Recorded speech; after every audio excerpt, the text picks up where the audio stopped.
Hello everyone, कैसे हैं आप सभी। मैं रोहित कुमार आप सबों को तहे दिल से स्वागत करता हूं अपने यूट्यूब चैनल ड्रीम कॉम्पिटिटिव पे। आप लोगों से रिक्वेस्ट है कि ज़्यादा से ज़्यादा अपने मित्रों के पास शेयर कर दें और हम जो क्लास का शेड्यूल लेके चल रहे थे उस कड़ी को बाबू हम स्टार्ट करेंगे। आज हमारा जो होगा आधुनिक भारत का चौथा लेक्चर। जो लोग 3 क्लास नहीं किए हैं उनसे रिक्वेस्ट है कि आप लोग पीछे जाकर देख लें वीडियो को, क्योंकि जब तक आप शुरू से नहीं पढ़िएगा तो आपके लिए यह लाभदायक नहीं होगा। और आप सबों से एक रिक्वेस्ट छोटा सा है कि जल्दी जल्दी अपने मित्रों के पास शेयर कर दें। और यह आधुनिक भारत में आज हम सब क्या पढ़ेंगे, मैसूर पर अंग्रेजों का हुकूमत, किस प्रकार मैसूर को वह जीतता है। पहले वीडियो में जो लोग देखे होंगे हम बता देने का आपको कष्ट करते हैं। सबसे पहला जो था उसमें हम सब देखिए किस प्रकार यूरोप की कंट्रियां भारत आया व्यापार करने के लिए। उसके बाद धीरे धीरे बंगाल को उसने जीत लिया। उसमें हम प्लासी का युद्ध, बक्सर का युद्ध, और आज जो हम सब देखेंगे किस में देखेंगे तो हम सब देखेंगे मैसूर पर अधिकार करेगा कौन बाबू, तो अंग्रेज। और एक बात और बता देते हैं, आप लोग लास्ट तक बने रहिएगा क्योंकि आज जो है बहुत ज़्यादा कुछ सीखने को मिलेगा आपको और कंसेप्ट से जो आपको ज़्यादा समझ में आएगा। अभी कुछ चीज़ें देखिए थोड़ा बोरिंग फील लगेगा, लेकिन आप सीक्वेंस से जब पढ़ते रहिएगा, मेरी बातें को समझ जाइएगा तो आपको चीज़ें फिर बहुत ज़्यादा आसान हो जाएगा, ठीक है ना। तो इसलिए आप लोग लास्ट तक रहिए, बने हुए रहिएगा। हम क्लास को बाबू स्टार्ट करते हैं। तो यहाँ पर देखिए आप सब एक बात आपको हम बता दें, ठीक है ना। आपको हम एक बात और बता दें, क्या बता दें, तो आप यहाँ देखिए एक बात बताते हैं कुछ ये देखिए, ये प्रायद्वीप ये दक्षिण भारत का है, ये दक्षिण भारत का है। और यहीं पर जो है यही जो है छुटका यही है मैसूर। ये मालाबार तट पे स्थित है जिसका नाम है मैसूर, ठीक है ना। मालाबार तट पे स्थित है, यही मालाबार तट है जहाँ पे सबसे पहले मानसून उठता है, ठीक है ना। और यहाँ पर जो है ये हैदराबाद का निजाम लोग यहाँ रह रहे हैं जी, निजाम लोग रह रहे हैं। अब देखिए ये लोग निजाम यहाँ रह रहे हैं। ऊपर हम सब देखिए बंगाल बिहार पे इस पर अधिकार तो कर ही चुका है। और बीच में इन सेकेंड थोड़ा सा ज़्यादा हो गया ये क्षेत्र में, और बीच में एक बहुत ही बड़ा बेल्ट उभर कर सामने आ रहा था जिसका नाम था बाबू मराठा, ठीक है ना। क्या नाम था, मराठा था। तो देखिए अंग्रेज को था किस प्रकार से हम ये चीज़ों को हम जीतते हुए चलें। और आपको पिछले क्लास भी बताए थे, अंग्रेज जहाँ देख रहा था कमज़ोर था वहीं पे वह वार कर रहा था, ठीक है ना। तो बाबू आप सबसे देखिए जो पिछला रिवीजन नहीं किए हैं वो कर लें तो चीज़ें आपको और ज़्यादा बेस्ट लगेगा। अब यहाँ पर कुछ बातें को हम सब और समझाने का आपको कोशिश करते हैं। क्या करते हैं बाबू, कोशिश करते हैं, ठीक है। बस एक सेकेंड आप सब बस यहाँ याद रखिए। यहाँ हम आपको दिखाने का क्या कोशिश करते हैं, एक वंश है मैसूर की स्थापना आखिर कैसे हुआ मैसूर, तो वो हम सब देखने की आपकी अभी बताने को, क्योंकि आप एकदम नीचे से लेकर के आपको हम शिखर तक ले जाएंगे। एकदम एक भी क्वेश्चन मैसूर से आज के बाद नहीं छूटेगा, ठीक है ना। और अभी पढ़ने के बाद, अभी यहाँ लेक्चर खत्म होने के बाद यूट्यूब पर बहुत सारे टीचर हैं, वहाँ पे आप सेट मारिएगा, मैसूर का लगभग क्वेश्चन आपका कवर हो जाएगा, ठीक है ना। तो और एक बात और बता देते हैं, क्लास करने के बाद आप कहीं से सेट बनाइएगा तो लगभग क्वेश्चन आप कवर हो जाएगा आपका। ये हम आपसे वादा करते हैं। आप एक बार क्लास कर लें, क्लास करने के बाद आप जाके देखिएगा तो एकदम कन्फर्म है कि आपको बहुत सारा क्वेश्चन टच होते हुए नज़र आएगा। तो यहाँ पर देखिए आखिर यहाँ पर वंश कैसे स्थापित हुआ किसका, तो सबसे पहले वंश जो हुआ बाबू मैसूर आखिर किस प्रकार से उभर कर सामने आया, तो याद कीजिएगा एक बात, एक आप पिछले क्लास में देखे होंगे, एक था विजयनगर और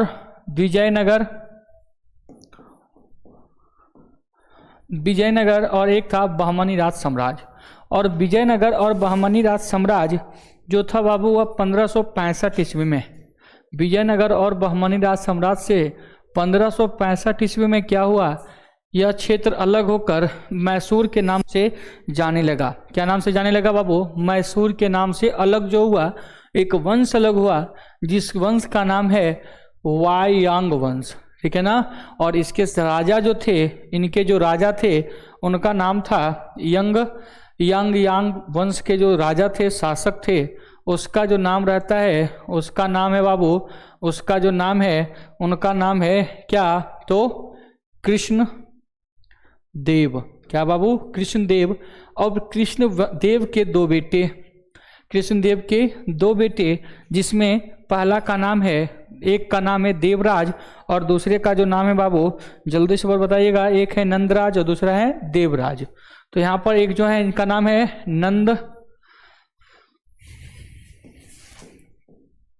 नंदराज और दूसरे को जो है उनका नाम है देवराज। तो यहाँ पर बात से समझिएगा, नंदराज के एक सेनापति हैं जिसका नाम है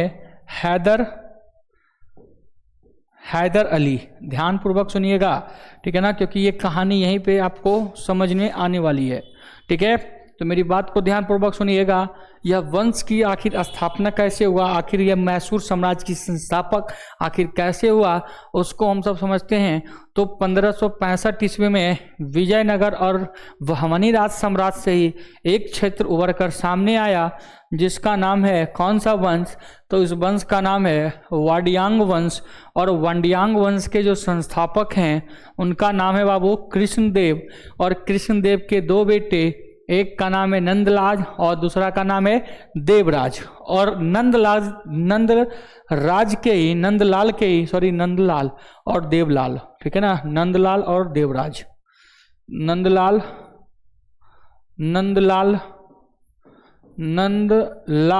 और देवलाल। और इन्हीं के जो सेनापति हैं उनका नाम है हैदर अली। और हैदर अली क्या करता है, यह फ्रांसीसियों से मिल जाता है और डुंगवांडा वंश, एक जगह है डुंडवांडा, और डुंडवांडा में फ्रांसीसियों का बैठक हो रहा था, उसी के सहयोग से ये हैदर अली क्या करता है, कब, तो 1561 ईस्वी, सॉरी 1500 नहीं 1661 ईस्वी में यह क्या करता है, नंदलाल की हत्या कर यह खुद शासक बन जाता है, ठीक है ना। तो यहाँ पर तुमसे क्वेश्चन पूछेगा, सीधा सीधी पूछेगा कि मतलब मैसूर को स्वतंत्र रूप से स्थापित करने का श्रेय किन्हें जाता है, तो आप सब याद रखिएगा बाबू, हैदर अली को जाता है। क्या जाता है, हैदर अली को जाता है। अब एक बात और आपको बता दें, जब हैदर अली मजबूत हो चुका था तो यहाँ पे दो लोगों का बहुत ही ज़्यादा टेंशन में पड़ गया था। जो दो लोग थे, एक का नाम था मराठा, एक मराठा टेंशन में आ गया, और दूसरा जो था उसका नाम था क्या बाबू, अंग्रेज। क्योंकि अंग्रेज का यह सोच बन चुका था कि किस प्रकार हम भारत को अपने अधीन बनावें, किस प्रकार से हम भारत पे अपना अधिकार करें। तो भाई यही सब बातें चल रही थी, इससे दो लोग बहुत ज़्यादा परेशान था, ठीक है ना। तो अब हम सब क्या करते हैं, आज ये छोटा सा बेसिक सी बातें जो है आप सब समझ गए होंगे। तो यही आज हम मैसूर जो है मालाबार तट पे स्थित है उसके बारे में हम चर्चा करेंगे, और इसका हम पीपीटी भी आपको लाएंगे बहुत जल्द, ठीक है ना। तो आप सब जल्दी से आप सबको को ये बातें समझ में आ गई होगी। तो आज देखिए हम सब क्या देखेंगे, मैसूर, किसके बारे में बाबू, मैसूर के बारे में। अब जल्दी से आप सब अपने मित्रों के पास एकदम तेजी में शेयर कर दें और बात को समझने का कोशिश करें। तो यहाँ पर देखिए मैसूर, ठीक है ना। तो मैसूर जो था, चलते हैं, कहानी स्टार्ट हो रहा है। अभी हम जस्ट बताए थे बाबू, मैसूर साम्राज्य जो है केरल के निकटतम मालाबार तट पे स्थित है। और यह मालाबार पे ही सबसे पहले क्या होता है, भारत में सबसे पहले मानसून अगर जो कहीं उठता है तो वह मालाबार तट पे उठता है, ठीक है ना। तो यहाँ पर देखिए 1661 ईस्वी में हैदर अली ने मैसूर, देखिए हैदर अली ने मैसूर को स्वतंत्र स्थापित कर दिया। ये भी बात हम आपको बाबू अभी जस्ट बता दिए। क्या बताए, हम आपको बताए कि उसने किसका, नंदलाल की हत्या करके वह गद्दी पे बैठ जाता है और स्वतंत्र रूप से मैसूर साम्राज्य की स्थापना जो करने का श्रेय जाता है, तो किनका जाता है बाबू, तो वह जाता है हैदर अली का। किसका जाता है, हैदर अली का। अब एक बात और बता देते हैं आपको, हैदर अली के ही पुत्र रहते हैं जिसका नाम रहता है टीपू सुल्तान। अब यही हैदर अली क्या करता है, फ्रांसीसियों से बहुत ज़्यादा क्लोजली मित्र रहते हैं। अब देखिए एक बात और बताते हैं, यही जो है जिससे एक बात और बता देते हैं बाबू आपको हम, यहाँ पर देखिए हैदर अली और टीपू सुल्तान किससे मिला हुआ है जी, तो यह मिला हुआ है फ्रांसीसियों से, जिससे अंग्रेज को और ज़्यादा दिक्कत था।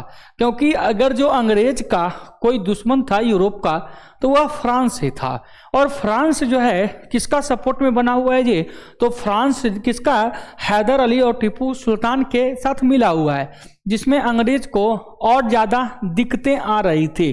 क्या हो रहा था बाबू, और ज़्यादा दिक्कतें आ रही थी। तो यहाँ पर यह तीसरा पॉइंट क्या कर रहा है, इसको हम सब देखने का कर्ज करते हैं।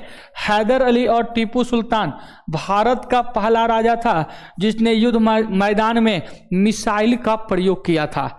मेरी बात को ध्यानपूर्वक सुनिए। सबसे पहला अगर जो मिसाइल का प्रयोग, यहाँ पर दो बात को ध्यान रखिएगा।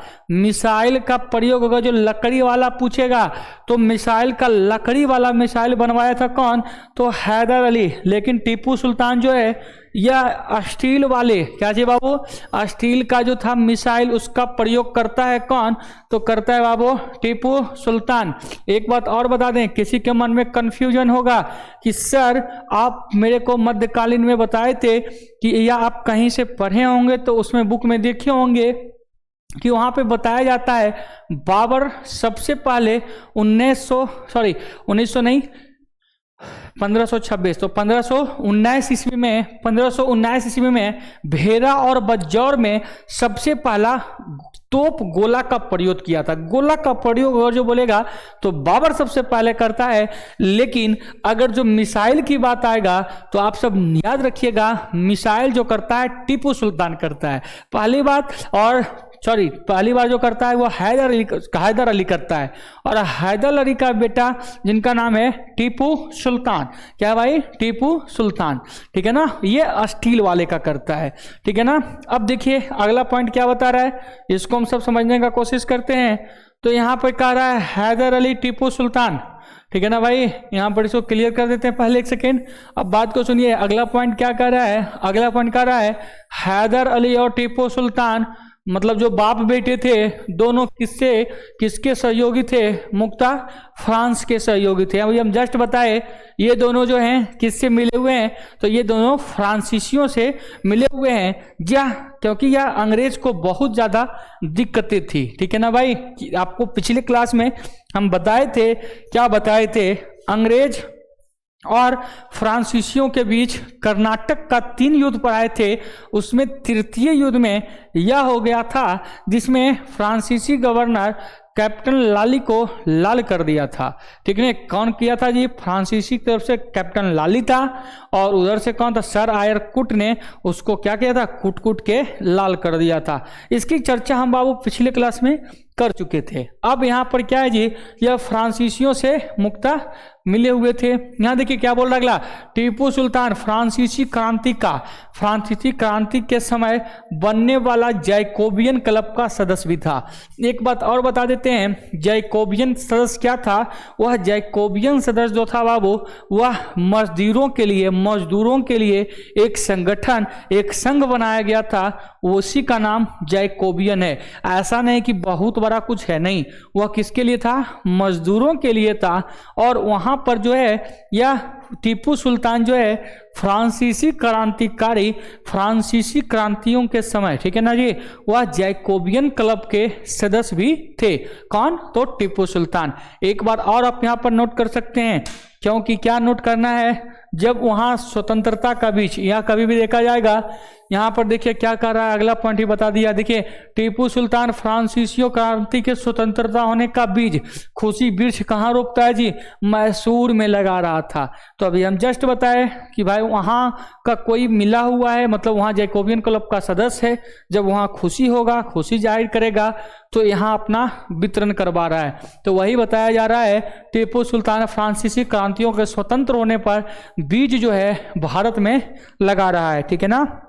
आप सब इतनी बातें समझ गए। तो अब अंग्रेज का क्या था, अंग्रेज का कहना है कि किस प्रकार से इसको हम खत्म करें, किस प्रकार से इसे हम खत्म करें। तो भाई यह क्या करता है, अभी यहाँ पर मैसूर के साथ अंग्रेज जो है मैसूर के साथ कुल 4 युद्ध लड़ेगा। कितना युद्ध लड़ेगा बाबू, कुल 4 युद्ध लड़ेगा, जिसे हम सब किसके नाम से जानते हैं, मैसूर आंग्ल मैसूर युद्ध, ठीक है ना, आंग्ल मैसूर युद्ध। यहाँ पर देखिए कुल कितने हुआ है जी, तो कुल 4 हुआ है। अंग्रेज और मैसूर के साम्राज्य के में टोटल कितने युद्ध हुए हैं बाबू, 4 युद्ध हुआ है, जिसे हम सब आंग्ल मैसूर के नाम से जाना जाते हैं। कभी कभी सीधे सीधे आपको क्वेश्चन कर देगा, क्या कर देगा जी, अंग्रेज और इसके बीच कुल कितने युद्ध हुआ है। तो आप सब याद रखिएगा कुल कितने युद्ध हुआ है भाई, तो कुल 4 युद्ध हुआ है। कुल कितने युद्ध हुआ है जी, कुल 4 युद्ध हुआ है। चलते हैं हम सब आगे की ओर, क्या बोल रहा है, तो हम बारीक बारीक से टोटल युद्ध को पढ़ेंगे और आपको हम समझाने की कोशिश करेंगे, और बाद में एक बार इसको हम पूरा रिवीजन करके आपको इसको बंधन राउंड मार देंगे। तो आप सब क्या कीजिए, एक बार फिर से थोड़ा सा शेयर कीजिए अपने मित्रों के पास, और लाइक बटन को दबाना ना भूलिएगा, ठीक है ना। तो यहाँ पर देखिए क्या बता रहा है बाबू, प्रथम मैसूर युद्ध। तो प्रथम मैसूर युद्ध 61 में बेचारा बना ही था। यहाँ पर देखिए, यहाँ पर 1767 से लेकर 1769 तक चला, 1767 से 1769 तक चला। एक बात और आपको बता दें, जब 1764 ईस्वी में, जब 1664 में प्लासी के युद्ध, बक्सर के युद्ध में, बक्सर का युद्ध 1764 ईस्वी में, ठीक है ना, 1765, हाँ 1764 ईस्वी में बक्सर का युद्ध हुआ था। और उस बक्सर के युद्ध में, ठीक है ना, जब भारत की संयुक्त सेना को हरा दिया था, तो अंग्रेज को लगने लगा था, क्या लगने लगा था कि हम क्या करेंगे, पूरा एकदम क्लियर कर देंगे, क्योंकि भारत बहुत ज़्यादा ही कमज़ोर है, उस पर जैसा चाहेंगे वैसा हम क्या कर सकते हैं, बहुत ही ज़्यादा कमज़ोर है वह हम जीत सकते हैं। तो भाई एक बात बता देते हैं, क्योंकि यहाँ पर 3 प्रमुख सेनाएं चल रही थी, 3 प्रमुख सेनाएं चल रही थी, जिसमें अंग्रेज क्या करता है, अंग्रेज क्या करता है, जाके अंग्रेज लोग जो था वह किससे मिल गया, अंग्रेज मिल गया मराठा से, मराठा से प्लस हैदराबाद के निजाम से, ये तीनों ने मिलकर सोचा कि हम मैसूर को हरा देंगे, मैसूर को मतलब हैदर अली को हरा देंगे। ये अंग्रेज अपना कूटनीति दिमाग लगाया। कूटनीति दिमाग कहने का मतलब, अंग्रेज मराठा को कहा कि अगर जो आप हमको मैसूर से लड़ने में अगर जो आप हमको सपोर्ट करते हैं, तो हम क्या करेंगे, इसका कुछ क्षेत्र हम आपको दे देंगे, ठीक है ना। तो इसको भी लगा कि भाई चलो अच्छा बात है, क्या होगा, हमको मिल जाएगा, चलो अंग्रेज की ओर से हम लड़ जाएंगे, क्योंकि हैदर अली गड़बड़ तो कर ही रहा है भाई, क्योंकि दिक्कत होगा मेरे को भी आगे चल के, क्योंकि उसको अभी सरिया देना में ज़्यादा फायदा है। और हैदराबाद के निजाम को भी अंग्रेज यही बात बताया कि बस तुम एक बार मेरे को भी सपोर्ट करो, हम तुमको कुछ क्षेत्र अपना दे देंगे, मतलब इसका दे देंगे। तब मैसूर के ने क्या दिमाग लगाया, हैदर अली ने क्या दिमाग लगाया, इसने मराठा के पास गया और हैदराबाद के निजाम के पास गया। कहा क्या कि तुम हमसे हारोगे तब ना तुमको देगा, मतलब हम तुमसे हार जाएंगे, तुम सपोर्टेड जीत गए तब ना तुम मेरा क्षेत्र लोगे या अंग्रेज तुमको देगा। ये तो मैच जब हुआ ही नहीं, तो ये कैसे कंफर्म हो सकता है कि आखिर मैच हम जीते या तुम जीते। तुम ऐसा करो, तुमको क्या बोला है अंग्रेज बोला है कि तुम मैच के बाद हम तुमको देंगे, लेकिन हम तुमको क्या कह रहे हैं, तुम कुछ क्षेत्र पे मेरा अधिकार तुम कर लो। मराठा को कह दिया तुम मत मेरे तरफ, तुम क्या करो, तुमको अंग्रेज हम हारेंगे तब तुमको देगा, लेकिन हम क्या कह रहे हैं वो बात को समझो। मतलब जैसे कि तुम क्या करो, तुम उसके साइड मत लड़ो, तुम क्या करो, तुम पहले ये मेरा कुछ सामान ले लो, पहले ये कुछ मेरा क्षेत्र पे अधिकार कर लो, ठीक है ना, तुम मेरे साइड से लड़ो। इसमें मराठा और निजाम दोनों मान गए ये बच गया कौन छोटका, तो ये अंग्रेज जो है एक किला बच गया। ये दोनों कहाँ जाएंगे जी, तो ये दोनों मराठा ये यहाँ आ गए, अंग्रेज बच गया एक किला। जब अंग्रेज एक किला बच गया तो इसको खदेड़ दिया, मद्रास तक इसको रपेट दिया। किसको, अंग्रेज को। जब देखा मद्रास खाली करवा दिया, उसके बाद मद्रास में जाके कहा कि भाई तुम यहाँ पर बैठो और हम दोनों क्या करते हैं, समझौता करते हैं। क्या करते हैं जी, समझौता करते हैं। और मद्रास के संधि में, सबसे पहला मद्रास की संधि में यह कहा गया, दोनों अंग्रेज क्या कहे इसको, मैसूर को कहे कि हम दोनों क्या बन जाते हैं, हम दोनों बन जाते हैं दोस्त। हम दोनों क्या बन जाते हैं छोटका, हम दोनों बन जाते हैं दोस्त। अगर जो तुमको कोई तंग करेगा, अगर जो तुमको कोई तंग करेगा, मैसूर को कह रहा है, अगर जो तुमको कोई तंग करेगा तो हम तुमको रक्षा करेंगे, अगर जो मेरे को कोई तंग करेगा तो तुम मेरे को रक्षा करना। इसमें मैसूर वाले को सौदा मंजूर आया, और जब सौदा मंजूर हो गया तो उसने क्या किया, यह मतलब मद्रास जो छीना था अंग्रेज को दे दिया। जैसे ही अंग्रेज से वह हाथ मिला लिया मैसूर वाले, तो ये मराठा को हो गया गुस्सा और मराठा कर दिया आक्रमण, मराठा कर दिया आक्रमण। चलिए अब इधर से हम इधर से देखने के समझते हुए चलते हैं तो ज्यादा मजा आएगा, ठीक है ना। तो पहले यहां देखिए क्या कह रहा जी, पहले अंग्रेज, मराठा, हैदराबाद, निजाम सब एक थे, लेकिन बाद में हैदराबाद, मराठा और क्या भाई, सॉरी हैदर अली भाई, मैसूर, ठीक है ना जी, मैसूर, मराठा और हैदराबाद के निजाम एक साइड हो गया, जिसमें अंग्रेज को क्या किया भाई, हरा दिया। जब खदेड़ रहा था, भगा रहा था, तो उसने क्या कर दिया, 1769 में मद्रास में अपना संधि करवाया।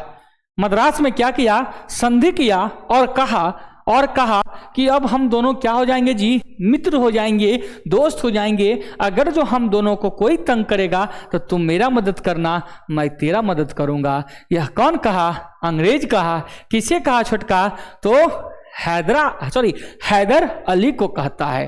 क्या कहता है भाई, हैदर अली को कहता है। जब ये समझौता कुछ समझ में आया, तो इसको गुस्सा बढ़ गया। किसको गुस्सा बढ़ गया जी, ये मराठा वाले को गुस्सा बढ़ गया। कहा कि बहुत गलत किया, मैसूर वाले का हमने साथ दिया, वो मेरे साथ क्या हुआ, वो अंग्रेज से जाके मिल गया, ये बहुत बड़ा गलती किया। अंग्रेज से उसको नहीं मिलना था। अब क्या हुआ, ये मैसूर क्या कर दिया, मराठा कर दिया मैसूर पे आक्रमण। जैसे ही मराठा मैसूर पे आक्रमण किया, ये मैसूर वाले कह रहा है अंग्रेज को, भाई आओ मेरे को बचाओ, मेरे को दे रहा है जी। तब अंग्रेज बैठे बैठे क्या कहता है कि इस सबको ऐसा ही अपने अपने में मरने कटने दो, उसके बाद हम मजा लेंगे। अंग्रेज नहीं आया, इधर मराठा और मैसूर खुद लड़ रहे हैं, और इधर मजा कौन ले रहा है, अकेला बैठा हुआ अंग्रेज। जब ऐसा हुआ, जब अंग्रेज को जरूरत पड़ा, मैसूर को जरूरत पड़ा, तो अंग्रेज नहीं आया। जब अंग्रेज नहीं आया तो अब द्वितीय आक्रमण स्टार्ट हो जाएगा, और द्वितीय आक्रमण में अब पासा पलट जाएगा। पासा क्या पलट जाएगा भाई, ये इस बार पहला में तो था, पहला में मराठा और निजाम एक साइड थे, लेकिन द्वितीय में क्या होगा, ये दोनों जो है बाबू किधर मिलने वाला है जी, ये दोनों जो है अबड़ी अंग्रेज साइड जा रहा है। मराठा किसके साइड चला गया, अंग्रेज के पास चला गया। अंग्रेज, मराठा, निजाम एक साइड, बच गया कौन, मैसूर। तब तो समझ में आ ही रहा है कि अब कौन जीतेगा। ये थोड़ा सा हम सब देखते हैं, ठीक है ना, इसके माध्यम से, पीपीटी के माध्यम से चलते हैं। यहाँ पर एक बात क्या बोल रहा है जी, द्वितीय युद्ध हो गया। 1780 से लेकर के 1784। अब इस बार जब आक्रमण हुआ तो यहाँ पर बात को देखते हैं, अंग्रेज द्वारा संधि का उल्लंघन कर दिया गया। अभी जस्ट बताए, अंग्रेज क्या बोला, इस संधि को, मद्रास की संधि को नहीं माना, तो इसी कारण से द्वितीय युद्ध स्टार्ट हो गया। अंग्रेज के नेतृत्व में जो थे, जिसका नाम था सर आयर कुट, याद करो भाई, तृतीय कर्नाटक में भी सर आयर कुट ही था, और सर आयर कुट ने किसको हरा दिया था, तो डुप्लेक नहीं, जिसका नाम था काउंट दी लाली को हरा दिया था, ठीक है ना। तो आप देखिए यहाँ पर क्या होता है, जब ये मिल गया और अंग्रेज सर आयरकुट, मराठा और निजाम तीनों मिलकर आक्रमण किया। तो 1782 ईस्वी को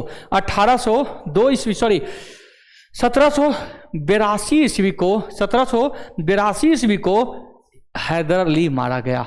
हैदर अली की मृत्यु हो गई। यही द्वितीय आंग्ल मैसूर में हैदर अली की हत्या हो गई। और जब हैदर अली की मृत्यु हो गया तब यहां पर छुटका पासी, मतलब अब सबको लगा कि मैसूर तो मेरा हो गया, लेकिन ये टीपू सुल्तान उसका बेटा एकदम आक्रमण कहा कि अभी बाप गया है, हम अभी जिंदा हैं, और जमकर विरोध किया। यहां पर देखिए, जब जमकर विरोध हुआ छोटका, तो एक चीज की दिक्कतें यहां पर आई। क्या हुआ? 1782 ईस्वी में हैदर अली की मृत्यु के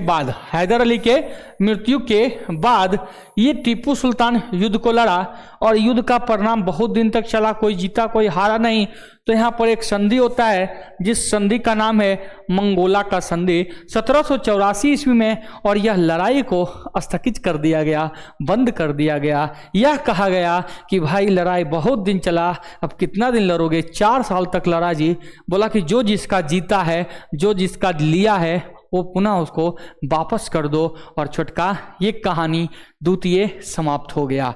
अब तृतीय फिर स्टार्ट होता है, और तृतीय जो है 1790 से लेकर के 1792 तक चला है, मात्र 2 साल। इसमें क्या होता है भाई? लॉर्ड क्लाइव, यहां फिर से देखिए, ये लॉर्ड क्लाइव आपको याद कीजिएगा, प्लासी के युद्ध में भी लॉर्ड क्लाइव था, और इलाहाबाद के संधि में भी लॉर्ड क्लाइव था। और यहां पर ये दोनों, और यहां तृतीय में भी किसको देखा गया? तो तृतीय में ही लॉर्ड क्लाइव को देखा गया, ठीक है ना। तृतीय में लॉर्ड क्लाइव के भी देखा गया, जिसमें लॉर्ड क्लाइव और टीपू सुल्तान के बीच जमकर युद्ध हुआ, जिसमें टीपू सुल्तान पूरी तरह से हार गया। टीपू सुल्तान क्या हुआ बाबू? पूरी तरह से हार गया। पूरी तरह से हारने के बाद 1792 ईस्वी में श्रीरंगपट्टनम की संधि हुई, जिसमें टीपू सुल्तान को बहुत ज़्यादा कर्ज में दे दिया, बहुत ज़्यादा। जब कर्ज नहीं चुका सका टीपू सुल्तान, तो उनके 2 बेटे को पकड़ कर लेके चला गया अंग्रेज, और कहा जब तक तुम जब तक तुम रुपया नहीं दोगे तब तक तुम्हारे बेटे को नहीं छोड़ेंगे। इस प्रकार तृतीय युद्ध भी छोटका समाप्त हो गया। याद रखना, प्रथम मैसूर युद्ध में तुमसे पूछ सकता है, प्रथम मैसूर युद्ध में किसका संधि? तो याद रखिएगा, किसका? मद्रास का संधि। द्वितीय में तो मंगोला का संधि, तृतीय में श्रीरंगपट्टनम की संधि। और इस संधि में टीपू सुल्तान पूरी तरह से टूट जाता है। पूरी तरह से क्या होता है भाई? टूट जाता है। चलते हैं चतुर्थ को भी हम सब देखने का प्रयास करते हैं, ठीक है ना बाबू। चतुर्थ को भी हम सब देखने का प्रयास करते हैं। तो जल्दी से देखिए, यहाँ पर देखिए यहाँ पर क्या बोल रहा है भाई, उसको थोड़ा सा आप सब समझने का कोशिश कीजिएगा, ठीक है छुटका। देखो क्या बोल रहा है जी। तृतीय आंग्ल मैसूर युद्ध में श्रीरंगपट्टनम का संधि हुआ। यहाँ पर हुआ कि टीपू सुल्तान आधा क्षेत्र को अंग्रेज ले लिया और 2 करोड़ का टैक्स लगा दिया। कितने करोड़ का? 2 करोड़ का। और जब वह टैक्स नहीं पूरा कर सका तो उनके 2 बेटे को लेकर चला गया। और बाद में किसी प्रकार से अपना कुछ पैसा दिए, 2 करोड़ देने के बाद अपने बेटे को उसने क्या किया? छुड़वा लिया। क्या किया भाई? अपने बेटे को छुड़वा लिया। अब चलते हैं यहाँ पर जो है चतुर्थ आंग्ल युद्ध, ठीक है ना। चतुर्थ आंग्ल युद्ध कब होता है भाई? तो 1799 ईस्वी में। और यहाँ पर एक चीज आता है जिसका नाम है सहायक संधि। सहायक संधि कौन लाता है? तो ब्लेजली। एक बात और बता देते हैं, अगर जो तुमसे पूछेगा सहायक संधि का जन्मदाता, तो याद रखना बाबू फ्रांसीसी का था, जिसका नाम था डुप्ले। लेकिन भारत में सहायक संधि के जन्मदाता किसे कहा गया? तो सहायक संधि के जन्मदाता किसे कहा गया भाई? ब्लेजली को कहा गया। अब देखिए ब्लेजली क्या हुआ, भारत पे आया। और जब चतुर्थ आक्रमण, देखिए मैसूर का चतुर्थ आक्रमण हुआ, तो यहां पर सहायक संधि का प्रस्ताव लाया। कुछ लोग को लग रहा होगा क्या सहायक संधि है मास्टर, थोड़ा बढ़िया से बताओ। तो देखो भाई, सहायक संधि मतलब क्या होता है उसको समझिए। सहायक संधि मतलब होता है कि जैसे तुम्हारा यह क्षेत्र है, इस क्षेत्र में तुम बहुत सारे 500 या 5000 सेना को रख रहे हो और इस सेना को जितना चाहिए, सपोज 3 करोड़ रुपया इसके पीछे खर्च कर रहे हो, तो तुम क्या करो, तुम अपना सेना मत रखो, तुम बस सहायक संधि पर दस्तखत कर दो और इसके बदले तुम हमको 1.5 करोड़ देना। 3 करोड़ देने की आवश्यकता आपको नहीं है, 3 करोड़ देने की आवश्यकता नहीं है, बस आप कितना दीजिए, बस 1.5 करोड़ हमको दे दीजिए, हम निश्चित हो जाएंगे और सहायक संधि में हम तुम्हारा क्या करेंगे, बहुत ज्यादा मदद करेंगे। 1 मिनट रुकिएगा।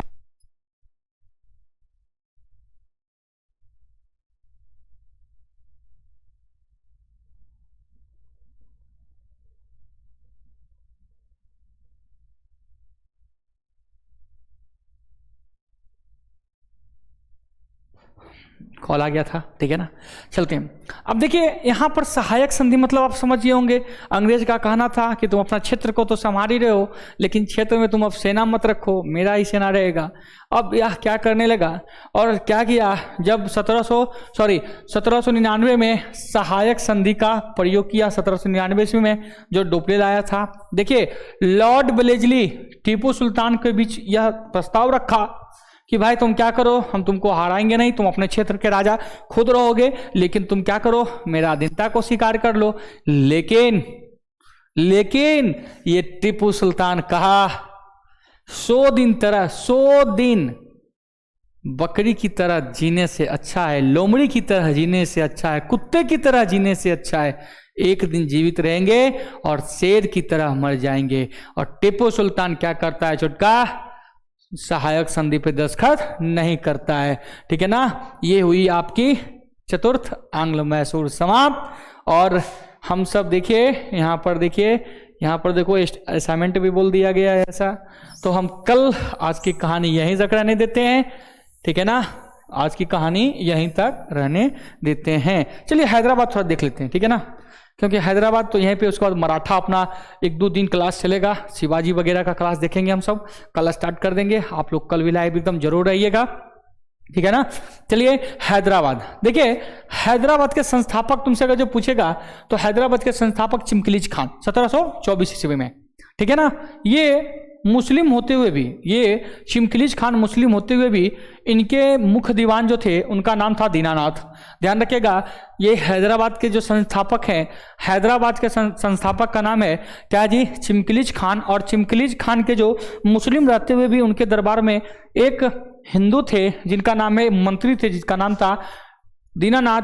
यहाँ पर देखिए 1799 में बलेजी द्वारा लाया गया सहायक संधि पर दस्तखत करने वाला पहला व्यक्ति कौन था, तो हैदराबाद के निजाम। एकदम बहुत ज्यादा इंपॉर्टेंट क्वेश्चन है छोटका कि हैदराबाद का निजाम, ठीक है ना। क्वेश्चन आपसे पूछेगा सहायक संधि पे सबसे पहले दस्तखत करने वाला व्यक्ति कौन है जी, तो याद रखना सहायक संधि पे दस्तखत करने वाला पहला व्यक्ति हैदराबाद के निजाम। छोटका आप सब देख रहे होंगे यही मराठा है, कल हम ये मराठा को लेकर के चलेंगे। और आप लोगों से रिक्वेस्ट है कि क्लास अच्छा लगा तो अपने मित्रों के पास थोड़ा सा जल्दी से शेयर कर दें। चलते हैं बाबू, बाय बाय, फिर मिलते हैं अगले वीडियो में।